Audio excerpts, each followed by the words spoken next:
عليكم ورحمة الله.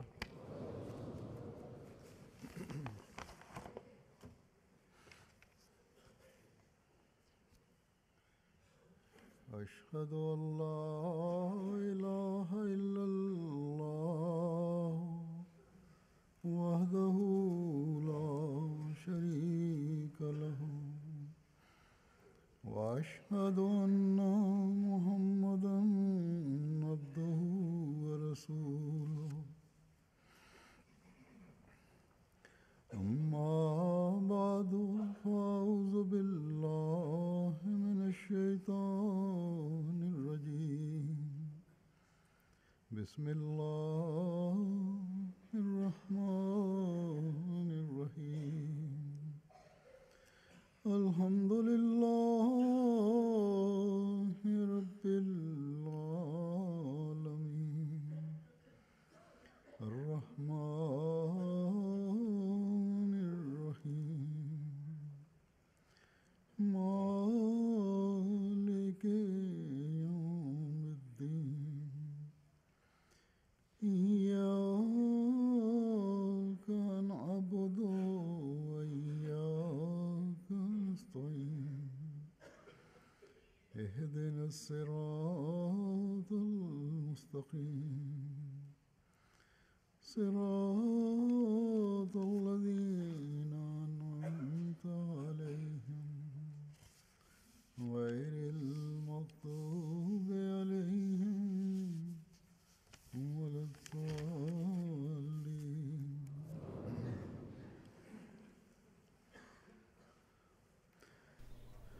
Le sermon d'aujourd'hui est le premier sermon de cette année 2015.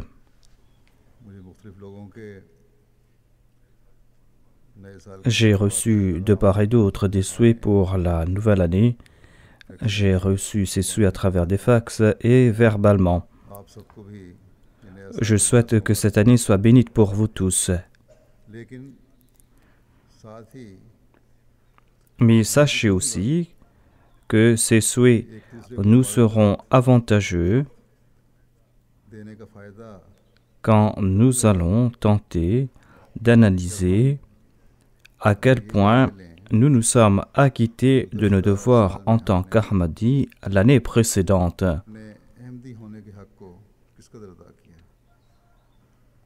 Et lorsque nous allons analyser quels sont les efforts que nous allons devoir accomplir à l'avenir afin que nous puissions nous acquitter de ce devoir.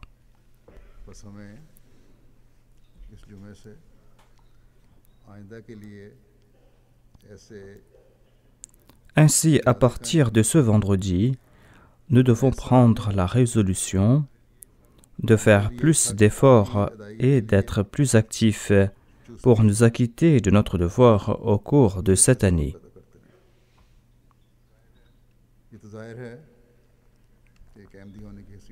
Il est évident que nous pourrons assumer nos responsabilités en tant qu'Ahmadi en accomplissant de bonnes œuvres.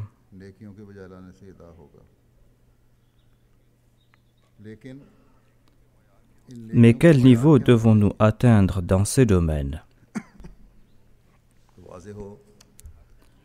Qu'il soit évident que toute personne qui accepte l'Ahmadiyya, toute personne qui est Ahmadi, doit comprendre que cette norme a été fixée par le Messie premier l'Islam lui-même.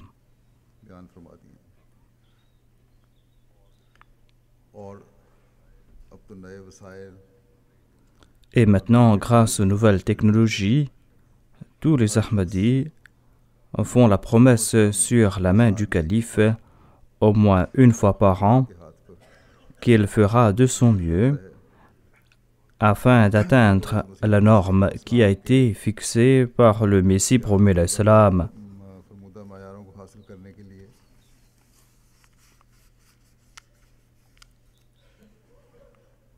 Tout Ahmadi fait la promesse qu'il va faire de son mieux dans ce domaine.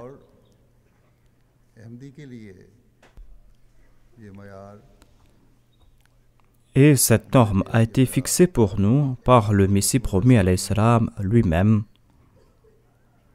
Il a évoqué cela dans les 10 conditions de la Bayra. il a expliqué cela clairement dans ces 10 conditions. ये 10 शराइत बैत हैं On dit qu'il y a 10 conditions de la bay'a, इनमें एक अहमदी होने के नाते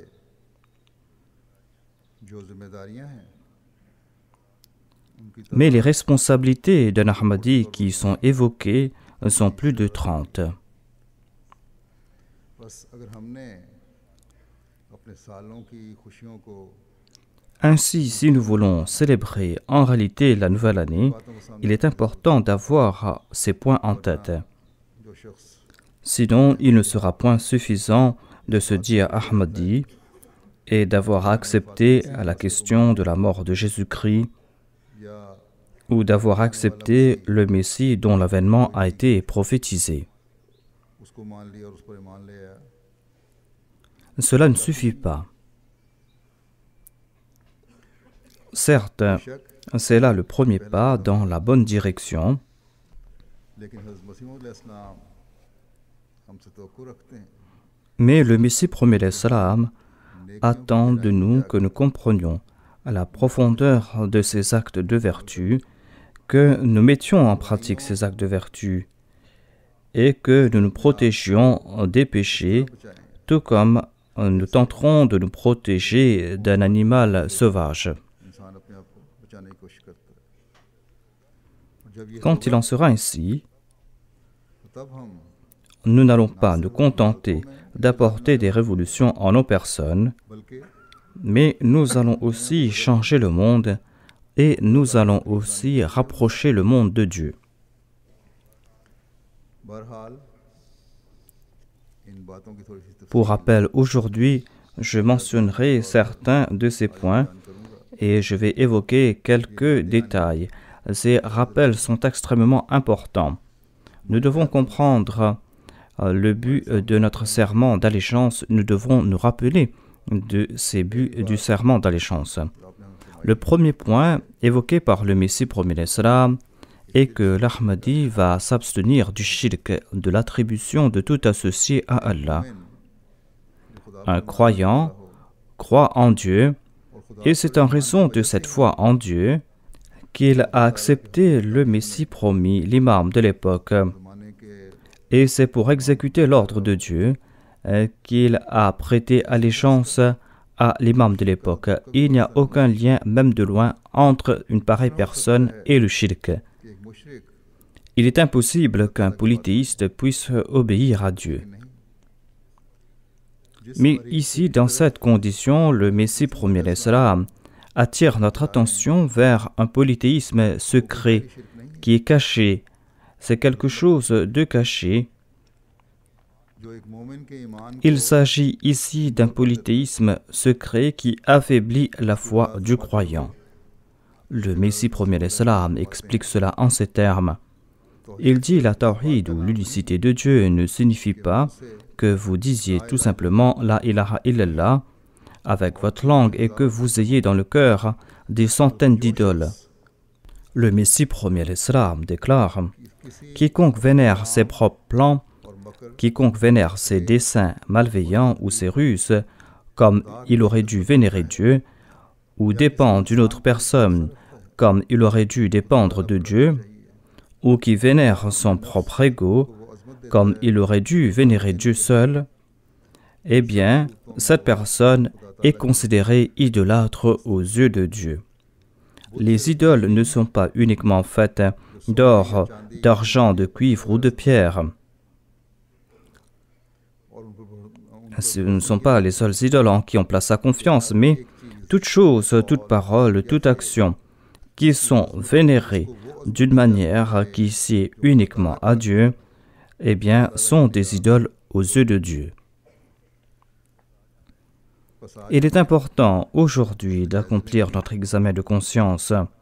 कि गुज़श्ता साल में हमने उन तदबीरों L'année précédente, avons-nous placé toute notre confiance en nos plans, en nos desseins, ou avons-nous eu recours à ces plans pour ensuite nous tourner vers Dieu et avons-nous demandé à Dieu de bénir ces plans उन तदबीरों से et d'en faire sortir ce qui est bien? अल्लाह की खैर और बरकत चाहिए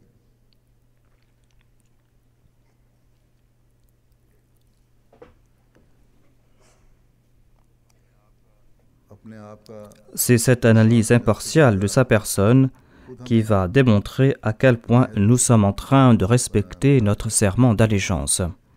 फिर आपने Ensuite, le Messie promis l'Islam nous a aussi demandé de promettre que nous n'allons pas mentir. Quelle personne douée de bon sens qui dira que le mensonge est quelque chose de bon ou que l'on doit y avoir recours? Le Messie promis l'Islam dit à cet effet: इंसान जब तक en général, à moins qu'une personne ne soit motivée par un intérêt égoïste, il ne voudra pas mentir. Ainsi, l'homme sera enclin à mentir pour des raisons égoïstes, pour avoir quelque avantage. Mais l'excellence réside dans le fait de ne pas y avoir recours et de se cramponner à la vérité, même si sa vie, ses biens ou son honneur sont en danger. और सच का दामन कभी न छोड़े। L'on peut démarquer le menteur du véridique quand on est face à une épreuve, quand les intérêts personnels sont en danger. मुतासर होने का खतरा हो। On peut démarquer le menteur du véridique lorsqu'on fait face à ces situations, mais que l'on sort gagnant de ces épreuves. बात को सच्चाई Celui qui sort gagnant est celui qui sacrifie ses avantages personnels sur l'autel de la vérité. जहाँ Il y a des demandeurs d'asile qui tentent de s'installer ici au Royaume-Uni et ailleurs en Europe. Mais en dépit de mes rappels incessants, ces demandeurs d'asile ahmadis ont recours aux mensonges sur la demande de leurs avocats. Leurs dossiers sont basés sur des histoires fabriquées de toutes pièces, et en dépit de cela, leurs dossiers sont rejetés par la Cour. Cela concerne nombre d'entre eux. जहाँ भी मैंने Ici et ailleurs dans d'autres pays, j'ai mis en place des équipes d'avocats qui aident ces demandeurs d'asile au sein de la Jamaat. मदद करती है।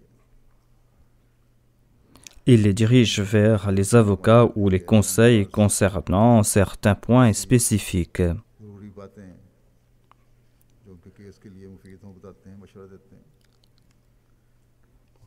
En nombre d'occasions, le président du comité m'a informé que les dossiers d'un tel ou d'un tel ont été rejetés parce qu'ils étaient remplis de mensonges. तो सिर्फ Ainsi, pour avoir un avantage temporel, on a recours aux mensonges et l'on ne réfléchit même pas que Dieu a déclaré que le mensonge équivaut au shirk, le mensonge équivaut au polythéisme. बाज benefits Et d'aucuns font aussi de fausses déclarations pour avoir des allocations. Le Messie premier l'Islam affirme que le mensonge est une idole. Celui qui place sa confiance abandonne Dieu. Ainsi, il est primordial d'analyser sa situation. Il est important d'analyser sa situation en détail. Ensuite, le Messie premier l'Islam nous demande de promettre de nous préserver de l'adultère, de la fornication. Il déclare: ne vous approchez pas de l'adultère, c'est-à-dire évitez toutes ces occasions qui créent de telles pensées dans vos esprits. Évitez tous les moyens qui risquent de vous entraîner vers ces péchés. अब आजकल Aujourd'hui, des films indécents sont diffusés sur la télé et sur Internet. Ou quand on allume la télé, on voit ces films indécents qui poussent à commettre l'adultère par les yeux, qui poussent à commettre l'adultère par l'esprit et qui poussent vers d'autres péchés et qui sont la cause de l'effondrement des foyers. Nombre de femmes et de jeunes femmes m'écrivent à propos de leur mari, en disant que ces derniers passent toute la journée à regarder des films obscènes sur Internet. गंदी फिल्में देखते हैं। Il y a certains maris qui écrivent à propos de leur épouse à ce sujet. En fin de compte, tout cela se termine par le divorce. बता जाती है। Ou en raison de ces films, ces personnes se transforment en des créatures pires que des animaux. En général, la société ahmadi est à l'abri de ces maux. Ce sont des cas très rares que l'on voit parmi les ahmadis. वैसे वाक़यात नहीं होते।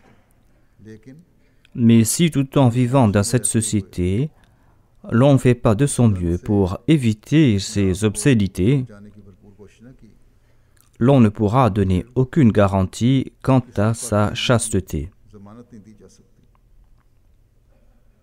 बस इस Ainsi, बारे में भी il est très important de s'analyser à ce propos. ज़रूरत है। Ensuite, le Messie premier, l'Islam, on nous demande de nous préserver du regard lascif ou de pécher avec les yeux. Dieu, dans le Saint-Coran, on nous demande de baisser les yeux afin d'éviter de pécher avec les yeux. ताकि बदनज़री का मौका ही पैदा ना हो।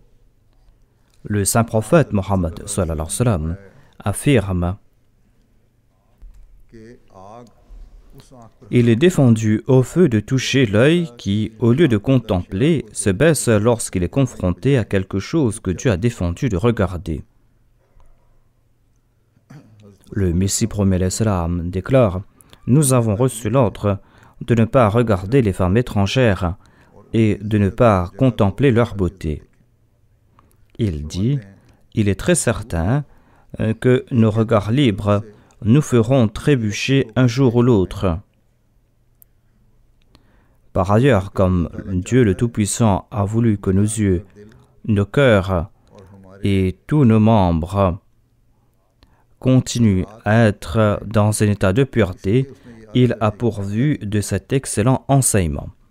Ensuite, il a déclaré: l'islam enjoint aux hommes, de même qu'aux femmes, d'observer ces conditions. Tout comme les femmes sont enjointes de porter le voile, de même les hommes sont enjoints de baisser leur regard. गज़े बसर का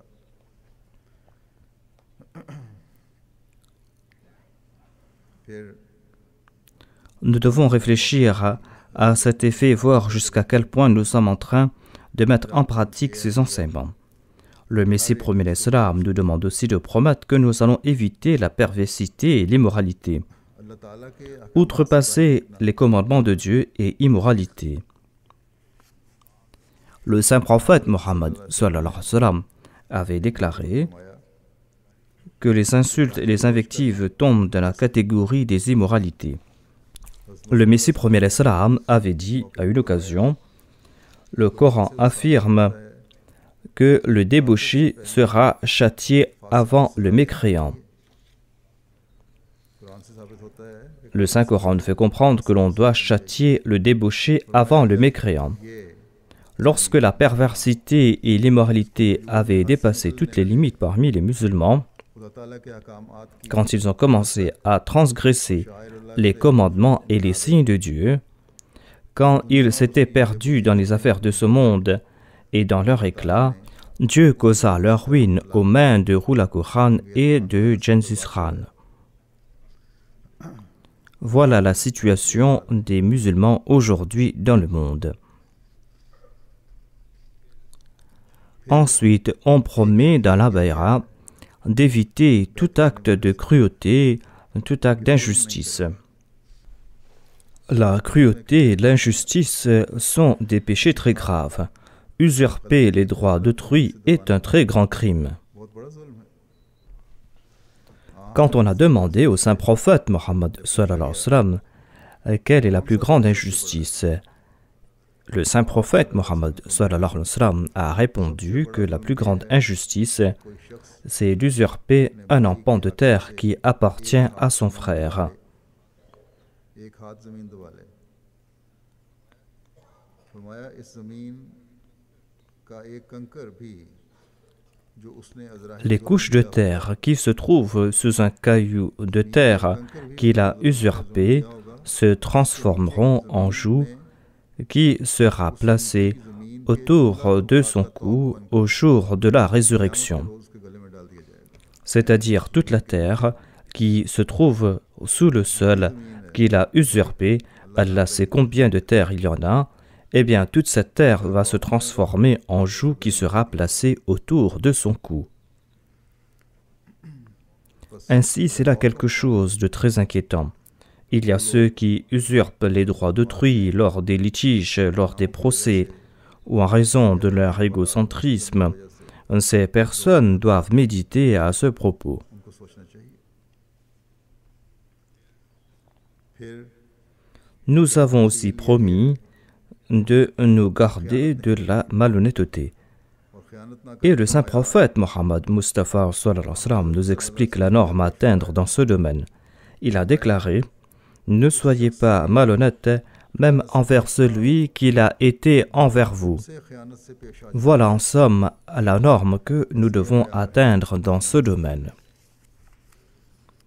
On ne peut pas présenter l'excuse que l'on a fait main basse sur les biens d'autrui parce que cette personne a été malhonnête envers soi à une occasion. अपने हकूक के लिए Pour réclamer ses droits, on doit se tourner vers la qada, vers les tribunaux. Si la partie adverse n'appartient pas à la Jamaat, on peut se référer aux tribunaux, ou si la Jamaat en donne la permission, on peut avoir recours à ces tribunaux. Mais on doit éviter la malhonnêteté, car la malhonnêteté ébranle les fondements de la foi du croyant. Ensuite, nous promettons d'éviter toute forme de trouble, toute forme de zizanie. अपनों के साथ झगड़ों और फसाद Se disputer avec ceux qui appartiennent à notre communauté est chose inimaginable. जो हमें Mais que nous recommande le Messie premier de l'Islam à l'égard de ceux qui nous tourmentent? इस्लाम ने हमें तालीम दी है वो क्या है?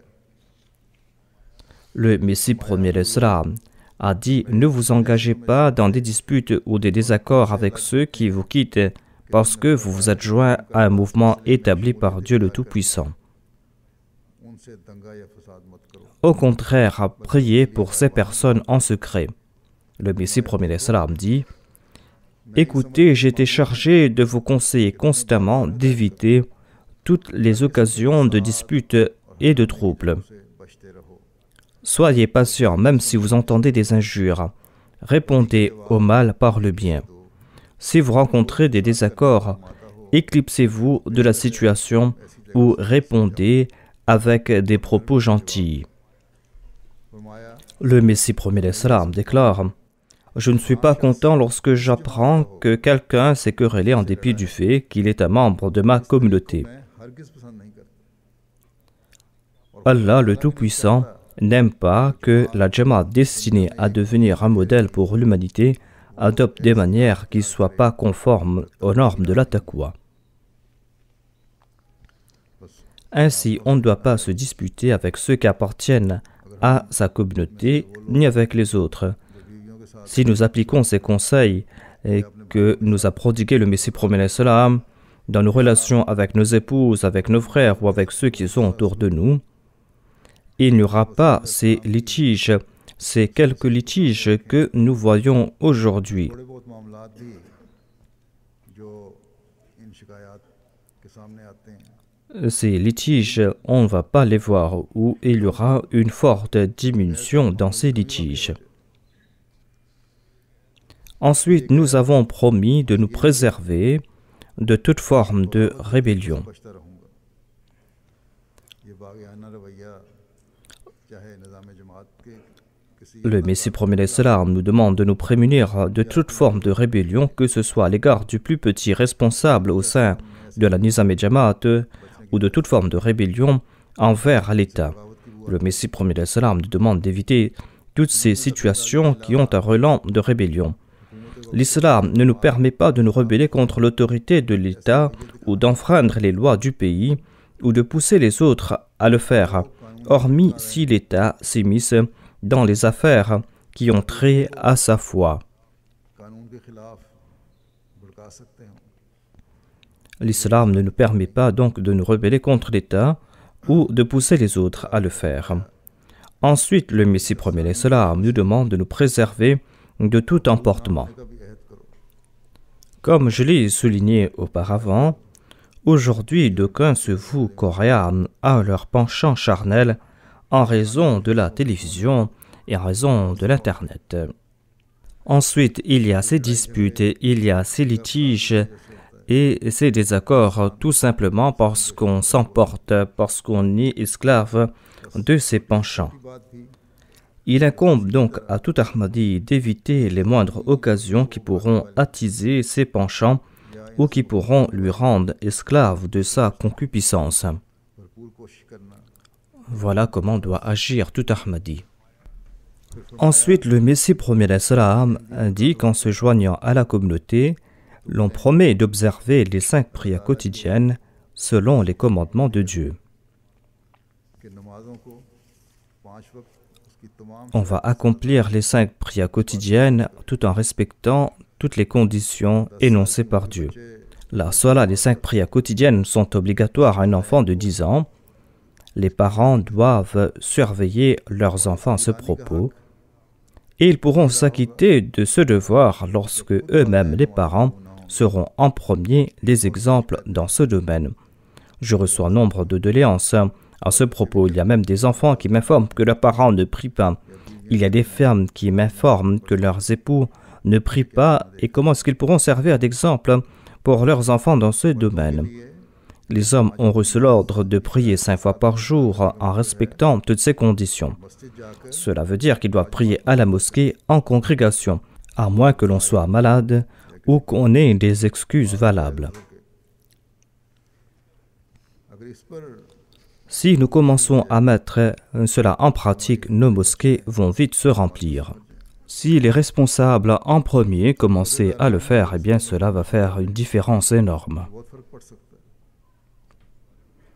Je fais des rappels à ce sujet de temps en temps, mais il y a encore de nombreuses lacunes à ce propos et on doit faire beaucoup à ce propos. La Nizam-e-Jamaat et les organisations auxiliaires ont beaucoup d'efforts à accomplir dans ce domaine. Le Messie premier salam déclare: कि जो शख्स la personne qui tente de s'affranchir de l'obligation de la salat n'a rien accompli de plus que des bêtes sauvages. Il n'y a aucune différence entre lui et les animaux sauvages, dit le Messie premier salam. फर अहमदी को Ainsi, les Ahmadis doivent être très vigilants à ce propos. Ensuite, le Messie premier salam dit: accomplissez la prière tahajjud. हज़रत सल्लल्लाहु अलैहि वसल्लम ने फरमाया कि तुम्हें नमाज Le Messie premier salam déclare: accomplissez la prière tahajjud, car c'était là une pratique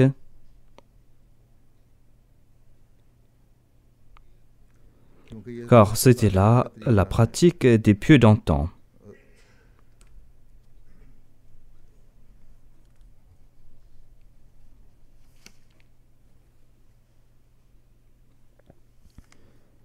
मसीह अलैहिस्सलाम का C'est le Messie premier salam qui est en train de dire: accomplissez la prière tahajjud, car c'était là une pratique des pieux d'antan, et c'est un moyen pour se rapprocher de Dieu. Cette habitude protège des péchés et met fin aux vices करती है। et guérit des maladies physiques. Ainsi, la prière tahajjud est non seulement un traitement spirituel, mais aussi un traitement physique. Le Messie premier salam déclare: les membres de la Jamaat doivent observer la prière tahajjud.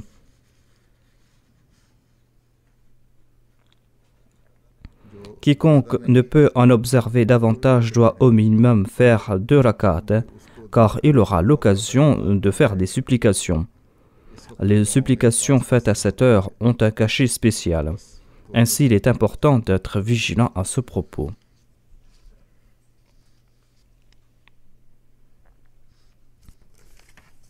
फिर Ensuite, le Messie premier salam nous demande aussi d'invoquer des bénédictions sur le saint prophète Mohammed Mustafa sallallahu alayhi wa sallam. हज़रत सल्लल्लाहु अलैहि वसल्लम Le saint prophète Mohammed paix soit lui a déclaré dans un hadith: celui qui envoie des salutations sur moi, celui qui prie pour moi, recevra 10 bénédictions de la part de Dieu. बड़ी अहमियत Ainsi, cette prière, la salat au Nabi ou le daroud, est de grande importance. Ces salutations sont très importantes pour l'exaucement de ces prières. Hazrat Omar a déclaré: les supplications restent suspendues entre le ciel et la terre. Aussi longtemps que quelqu'un n'invoque pas des bénédictions sur le saint prophète, eh bien aucune de ces supplications n'est présentée à Dieu. फिर एक बैत में एक अहद Dans le serment d'allégeance, nous promettons aussi de demander quotidiennement le pardon de nos péchés.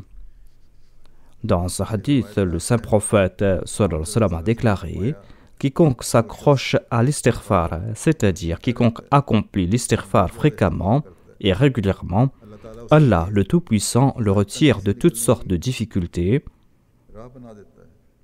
et Allah lui accorde des provisions par le biais des moyens qu'il n'aurait même pas pu imaginer.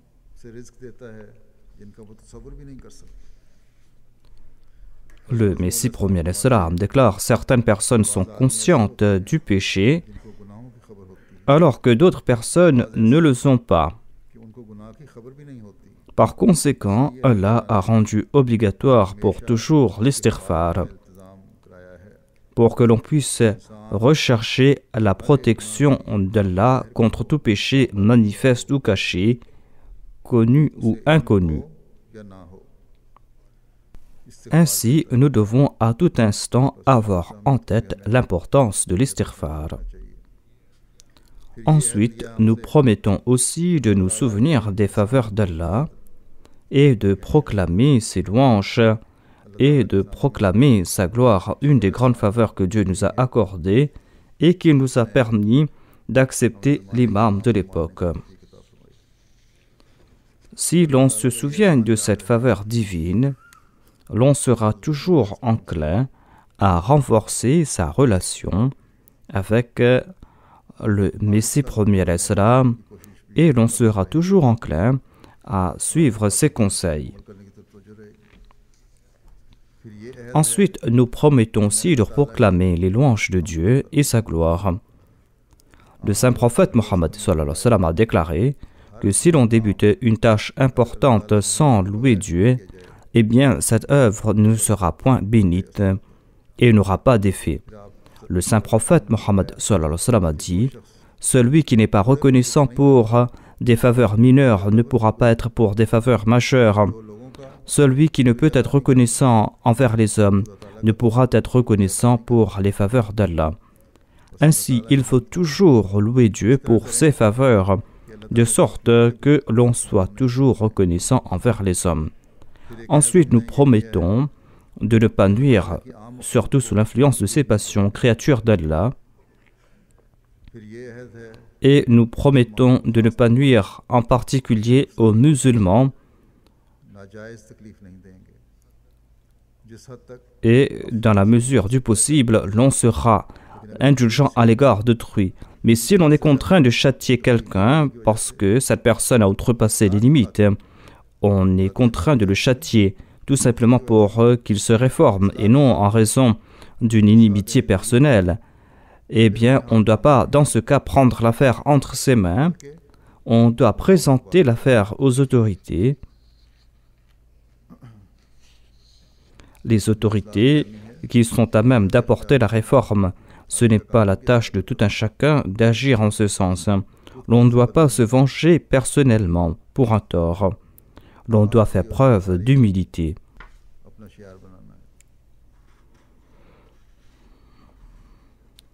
Ensuite, nous promettons de demeurer fidèles envers Allah dans toutes les vicissitudes de la vie, dans le malheur comme dans le bonheur. L'on doit se cramponner à Dieu. Voilà la promesse qu'on a faite. Dans ce hadith, le saint prophète Mohammed sallallahu alayhi wa sallam a déclaré: merveilleux est le cas du croyant, il y a du bien pour lui en toutes choses.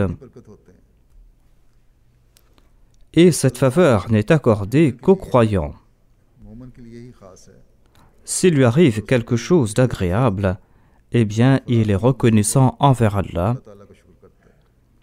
Et sa reconnaissance est quelque chose de bien pour lui.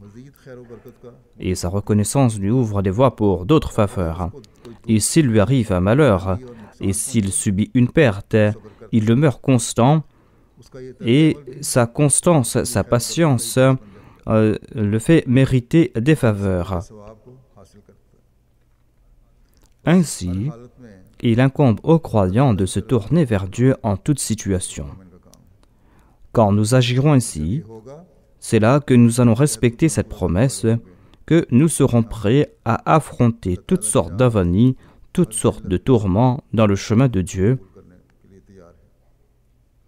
et que jamais on va se détourner de Dieu lorsque surgissent les revers et les malheurs. Le Messie premier, salam, déclare: celui qui appartient à ma communauté ne peut se séparer de moi, ni en raison des malheurs, ni en raison des insultes et des invectives des autres, ni en raison des épreuves qui viennent de la part de Dieu. Ainsi, nous devons, de ce fait, nous lier au Messie premier, salam, pour la cause de Dieu. Nous devons faire des efforts en ce sens. Nous devons affronter toutes sortes d'avanies, toutes sortes d'humiliations pour la cause de Dieu, et nous ne devons pas nous en soucier. Voilà la promesse que nous avons faite au Messie premier, salam. Ensuite, nous promettons d'éviter de suivre les coutumes non islamiques. Le saint prophète Mohammed lui a déclaré: une innovation dans la religion qui n'a rien à voir avec la foi doit être rejetée, et cette innovation est inacceptable. Nous devons être très vigilants à cet effet. Il y a des pratiques, des coutumes condamnables durant les mariages, et les Ahmadis doivent s'en prémunir. Ils ne doivent pas copier les autres et suivre ces pratiques. J'ai déjà parlé en détail à ce propos. Les secrétaires de la Tarbiya et la Lajna Imala doivent faire des rappels à cet effet de temps en temps, afin que les membres de la Jamaat évitent ces actions qui sont condamnables. Ensuite, nous promettons de ne pas suivre nos penchants libertins. Le Messie premier, salam, déclare: celui qui craint de se présenter devant Dieu et se protège contre les désirs égoïstes atteint le paradis. Se protéger des désirs charnels revient à mettre à mort l'ego. En agissant ainsi, on peut plaire à Dieu en ce bas monde et ainsi atteindre le paradis. On peut plaire à Dieu ici-bas, en ce monde, et atteindre le paradis ici-bas. Ensuite, nous promettons de nous soumettre à l'autorité du Saint-Coran. Le Messie premier, salam, déclare: faites attention à ne rien faire qui conviendrait les enseignements de Dieu et les directives du Saint-Coran.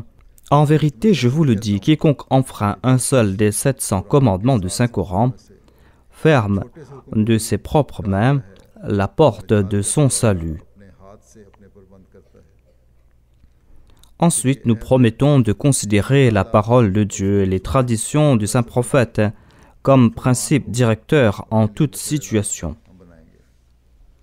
Le Messie premier, salam, déclare: nous avons un seul prophète et nous avons un seul Coran qui a été révélé à ce prophète. Et c'est en suivant ce prophète que l'on pourra atteindre Dieu.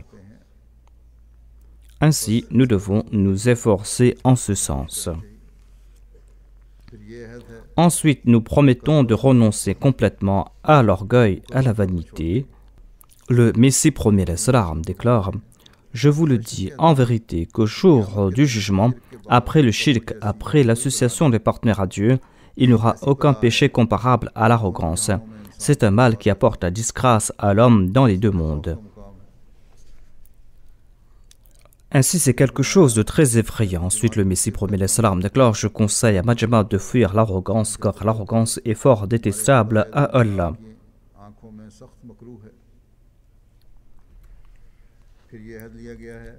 Ensuite, nous avons promis de vivre dans l'austérité, dans l'humilité.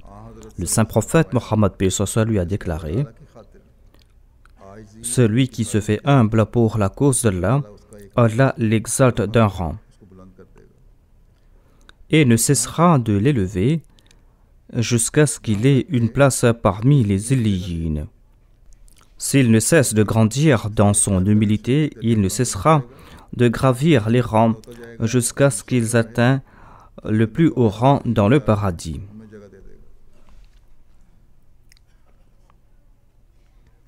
Ensuite, nous promettons de vivre dans la bonne humeur. C'est quelque chose que nous devons toujours avoir en tête. Ensuite, nous promettons de vivre dans la patience, d'être toujours patient et d'avoir un caractère doux. Le Messie premier l'Islam déclare: si vous voulez trouver Allah, eh bien recherchez-le auprès du cœur des pauvres. Ensuite, nous avons promis de vénérer la foi, l'honneur de la foi et la cause de l'islam.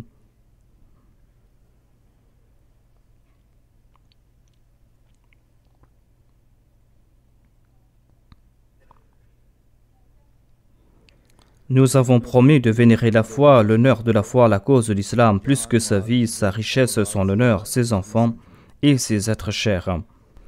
Ensuite, nous avons promis de nous dévouer au service des créatures d'Allah et d'être bienveillants à leur égard.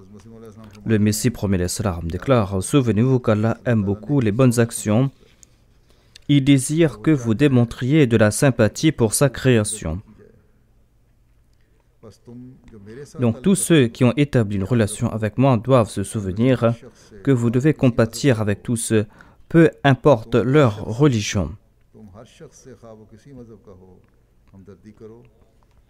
Vous devez compatir avec tous, peu importe leur religion, et vous devez être bon, car c'est cela l'enseignement du Saint-Coran. Ensuite, nous avons promis de tâcher de rendre ces capacités et facultés reçues d'Allah profitables à l'humanité. Le Messie premier l'Islam déclare: la création, les créatures de Dieu ont besoin de différentes choses et pour différentes raisons, de différentes manières, Dieu a maintenu ces besoins.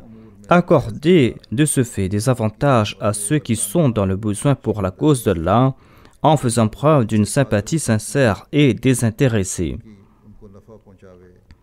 Et aidez tous ceux qui sont dans le besoin en usant de toutes ces aptitudes que vous avez reçues de la part de Dieu, et faites de votre mieux pour réformer leur vie ici-bas et dans l'au-delà. Ainsi, nous devons nous évertuer pour faire progresser spirituellement l'humanité. S'évertuer à faire progresser spirituellement l'humanité tombe aussi dans la catégorie des œuvres profitables à l'humanité. Ainsi, il est de notre devoir de leur accorder des avantages spirituels et matériels. Il incombe aussi à un Ahmadi de prêcher le message de l'Ahmadiyya aux autres. C'est là une manière d'accorder ces avantages à l'humanité. Ensuite, nous avons promis de nouer avec le Messie premier l'Islam ce lien de fraternité et de lui vouer une obéissance en toute bonne chose, une obéissance que l'on voit dans aucune autre relation. Nous devons obéir au Messie premier l'Islam en toutes ces choses qu'il a dites pour notre réforme spirituelle, pour celle de croyance et celle de notre conduite, et d'obéir aussi au califat établi après le Messie premier l'Islam, le califat qui va transmettre ses préceptes aux membres de la communauté, qui sont là pour établir la charia, des préceptes qui sont en accord au Saint-Coran et au dire du Saint-Prophète Mohammed sallallahu alayhi wa sallam, et à la pratique du Saint-Prophète. Sans cela, notre Jamaat ne connaîtra pas de progrès et il n'y aura pas d'unité parmi nous.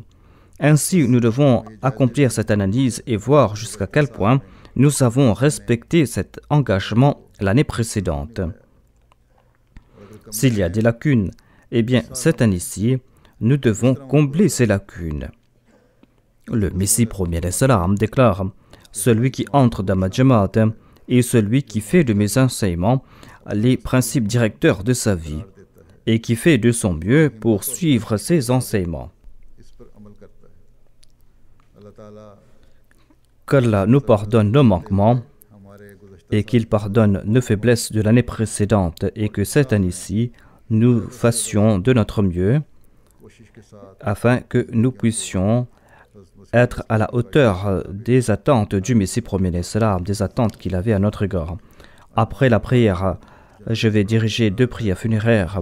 Il y aura la prière funéraire d'un de nos frères qui est tombé en martyr. Il s'agit de Luqman Sehjad Saheb, fils de Mukarram Ladita Saheb, de Barisha Rahman. Il a été assassiné le 27 décembre dernier par des ennemis de l'Ahmadiyya après la prière d'Al-Fajr. Inna lillahi wa inna ilayhi raji'un. Luqman Sehjad Saheb était le seul Ahmadi de sa famille.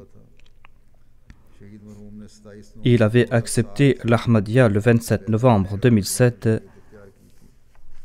Avant sa bayra, il était en contact avec les Ahmadis de sa région.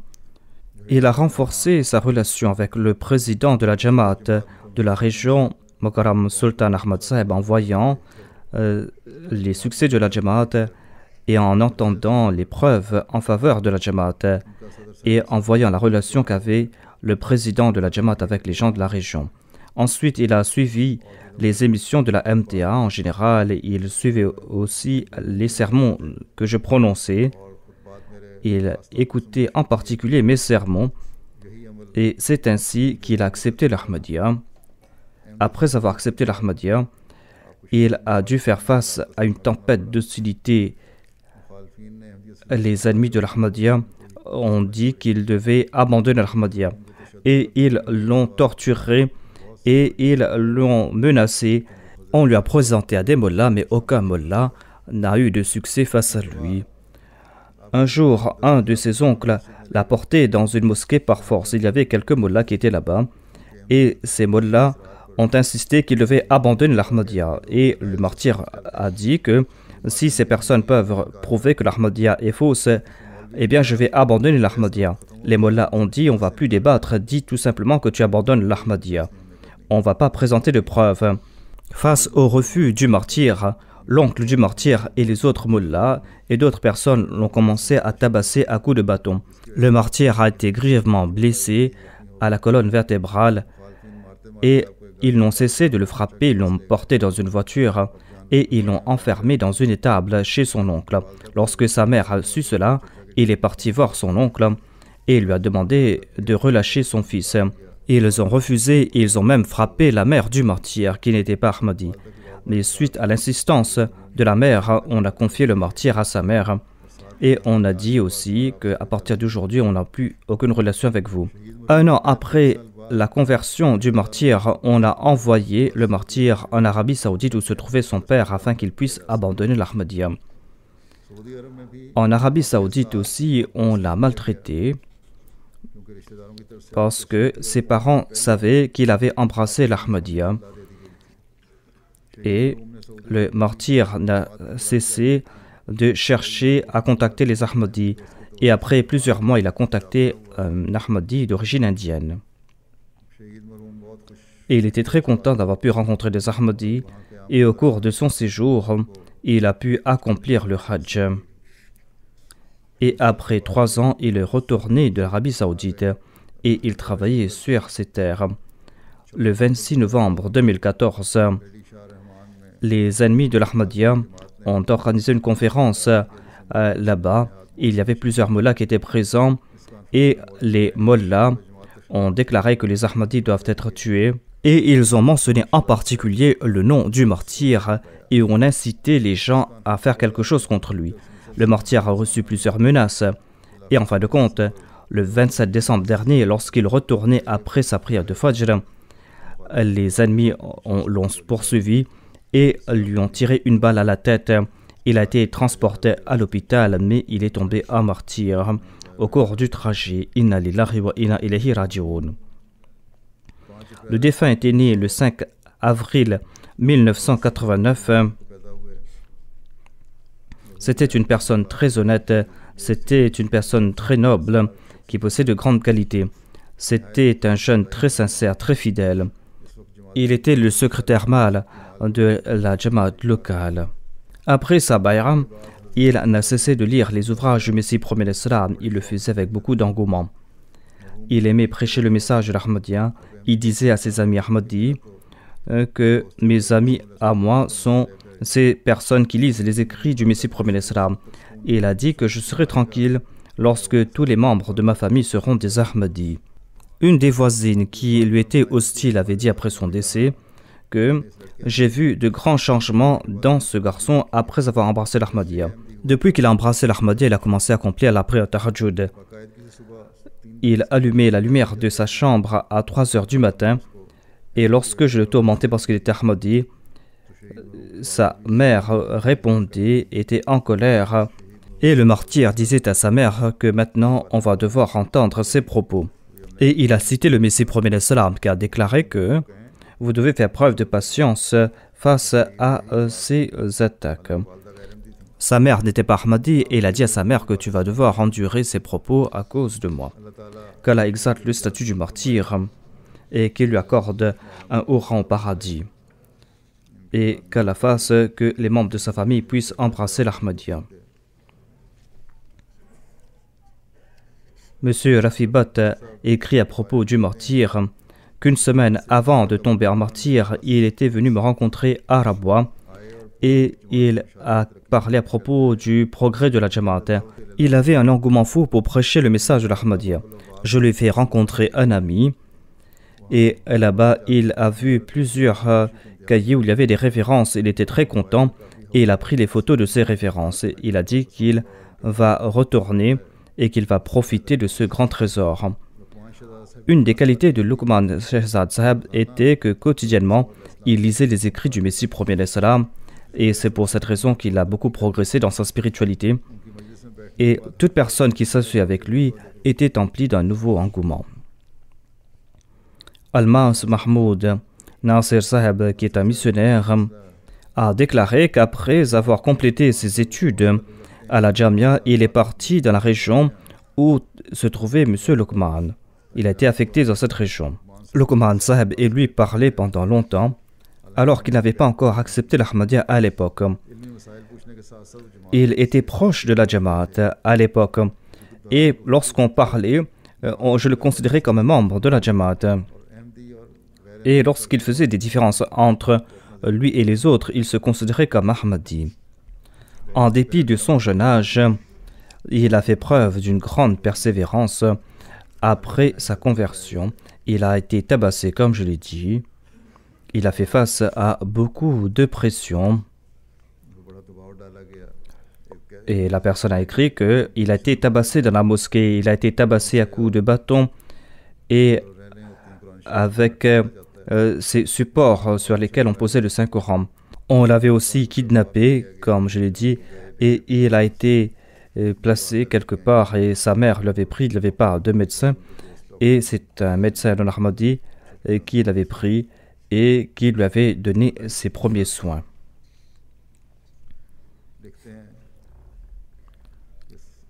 Ce missionnaire a écrit que j'ai ressenti que Luqman Ahmad Sahib avait une grande persévérance. En dépit de toutes ces tortures qu'on lui avait fait subir, il ne s'est pas soucié. Il a fait preuve d'une grande patience et il a présenté l'exemple des compagnons. Rana Raouf Sahib de l'Arabie Saoudite a écrit que le défunt était toujours en contact avec la Jamaat, mais il était toujours soucieux parce qu'il n'avait pas de garant saoudien et ses parents l'ont accusé auprès de son garant saoudien. Et ils ont dit à ce saoudien qu'il était un kafir. Mais ce saoudien a déclaré qu'il accomplit toujours la prière et lit toujours le Saint-Coran. Est-ce lui un kafir alors que vous n'accomplissez même pas la prière et vous ne lisez même pas le Saint-Coran?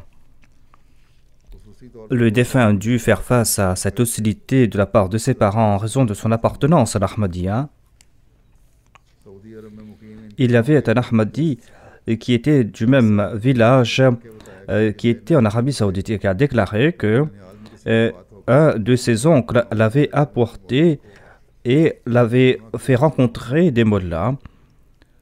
Le martyr avait toujours l'ouvrage Ahmadiyya Pocket Book dans sa poche et il a répondu à ces mollahs non ahmadis. Les mollahs ont commencé à faire du bruit et un des aînés du défunt a déclaré que ce jeune homme a cloué votre bec à vous les mollahs. Il a présenté ses arguments avec courtoisie. Vous aussi, au lieu de faire du bruit, vous devez répondre à ces arguments. Mais ils n'auront pas de réponse à donner, ces mollahs. Il a participé à la Jalsa Salana de l'Arabie Saoudite et il avait dit que j'avais vu cela en rêve auparavant.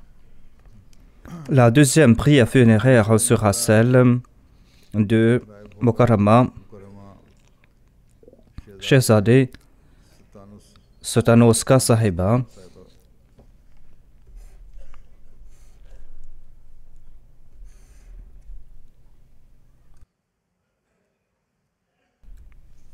Elle était d'origine macédonienne. Elle est décédée le 19 novembre 2014 à l'âge de 49 ans. Inna lillahi wa inna ilayhi raji'un. 1996 में अपने मियाँ के अहमदी कबूल En 1996, elle a embrassé l'Ahmadiyya quelques mois après que son mari ait accepté l'Ahmadiyya. En mars ou avril 1995, Sharif Duruski Saheb et Shahid Ahmad Saheb étaient partis de l'Allemagne dans la région où se trouvait la défunte et ils ont transmis le message d'Ahmadiyya à l'époux de la défunte qui a embrassé l'Ahmadiyya. Le mari de la défunte a dit qu'il n'avait pas d'enfant pour 11 ans et Shahid Saheb avait écrit une lettre au 4e calife et après quelque temps par la suite, ils ont eu un fils. Les Ahmadis ont dû faire face à de l'opposition, à de l'hostilité de la région, mais ils ont toujours fait preuve de patience et de persévérance. Avant d'embrasser l'Ahmadiyya, la défunte ne savait pas accomplir la prière. Elle a appris à accomplir la prière. Elle était une membre active de la Lajna de la région. C'était une dame très sincère.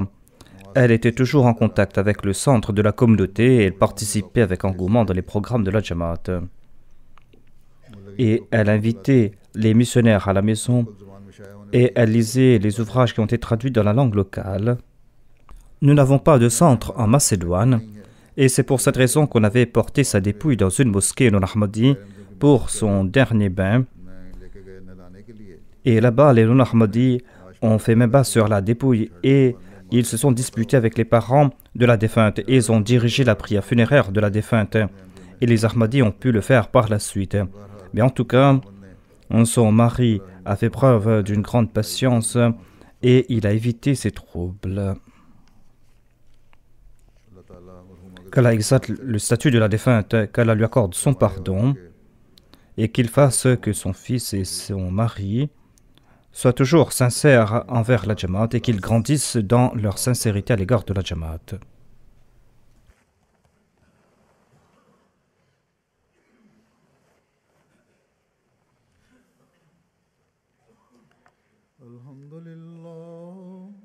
Alhamdulillah, nahmaduhu wa nasta'inuhu wa nastaghfiruh wa nu'minu bihi wa natawakkalu alayh wa na'udhu billahi min shururi anfusina wa min sayyiati a'malina. من يهده الله فلا مضل له ومن يضلله فلا هادي له ونشهد أن لا إله إلا الله ونشهد أن محمدا عبده ورسوله عباد الله رحمكم الله إن الله يأمر بالعدل والإحسان وإيتاء ذي القربى وينهى عن الفحشاء